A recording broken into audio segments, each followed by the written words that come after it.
ధాన్యం పండించిన ఘనత మన కేసీఆర్ ఇయ్యాల. ఎక్కడ చూసినా రైతులు మర్చిపోతలేరు. రైతుల గుండెలల్లా కేసీఆర్ కేసీఆర్ కేసీఆర్, యువకుల గుండెలల్లా కేటీఆర్ కేటీఆర్ కేటీఆర్. అంత పని చేసిండ్రు, అంత అభివృద్ధి చేసిండ్రు, అంత డెవలప్ చేసిండ్రు. ఇప్పుడు చూస్తే 22 నెలలు అయ్యింది, ఎక్కడ చూసినా ఘోరమే. యాడేసిన గొంగడి ఆడనే. ఎక్కడ ఒక రియల్ ఎస్టేట్ దానికి పోతే అయితే ఒక ప్లాట్ అమ్మతలేదు, ఒక అపార్ట్మెంట్ అమ్మతలేదు, ఒక గజం అమ్మతలేదు. రైతులైతే బిడ్డ పెళ్లి చేస్తే కూడా అప్పుడు పోతలేదు. అంత ఘోరం అయిపోయింది. అసలు కరోనా కంటే కూడా అధ్వానమే. కరోనా మంచిగుండే. కరోనా 2 ఏళ్ళు వచ్చినా ప్లాట్లు అమ్మినాయి, బిజినెస్ అయింది, వ్యాపారాలు నడిచినాయి, అన్ని బంద్ ఉన్నా నడిచినాయి, పైసలు ఆడినాయి. ఇప్పుడు అసలు పైసలే ఆడతలేవు, పైసలే కనిపిస్తలేవు.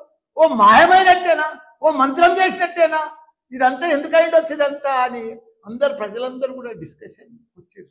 అంత పెద్ద అన్నపూర్ణ రాష్ట్రం, అంత పెద్ద పంట పండింది, అంత అభివృద్ధి, వ్యాపారాలు, real estate, India level builder అంతా వచ్చి హైదరాబాద్కి వచ్చినాయి. ఎత్తైన 58 అంతరాల బిల్డింగ్లు కట్టింది. అమ్ముడు పోయినాయి. ప్రపంచమంతా హైదరాబాద్ అంటే ఒక సింగపూర్, న్యూయార్క్ లెక్క చూసిరు దాన్ని. ఆ చుట్టూ దాన్ని అంతా బిత్తరపోయింది, బోసిపోయింది. ఇప్పుడు ఆ రింగ్ రోడ్ వెంబడి వస్తుంటే హైదరాబాద్ అంతా ఫైనాన్షియల్ సిటీ వస్తుంటే అంటే బాధ అవుతుంది. బిల్డర్స్ అంతా అవుట్ అయిపోయారు, కష్టాలలోకి వచ్చేసి. ఇవన్నీ కూడా కాబట్టి మనం అంతా ప్రజలు కూడా అందరూ గమనించాలి.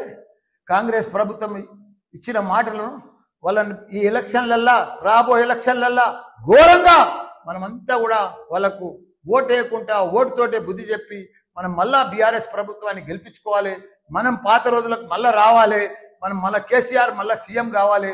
మనం అందరం కూడా ఒక యూనిట్ తోటి టీం వర్క్ కూడా జూబ్లీహిల్స్లో కూడా వాళ్ళు ఎంత చేసినా, ఎంత ఖర్చు పెట్టినా గ్యారంటీగా బీఆర్ఎస్ పార్టీ గెలుస్తారు. తప్పకుండా మేమంతా కూడా ప్రతి వాళ్ళ తిరిగి ప్రతి ఒక్కరికి కూడా ప్రజలకు అర్థమైపోయింది. వీళ్ళ మోసపూరిత పదార్థం, వీళ్ళ బాకీలన్నీ మొదలు ప్రజలకు గట్టి ఓటు అడగాలని చెప్పి ప్రజలు ఇంటింటికి పోతే వాళ్ళు ఇదే నిలదీయాలని కూడా చెప్తున్నా. అందరికి కూడా జై తెలంగాణ, జై కేసీఆర్.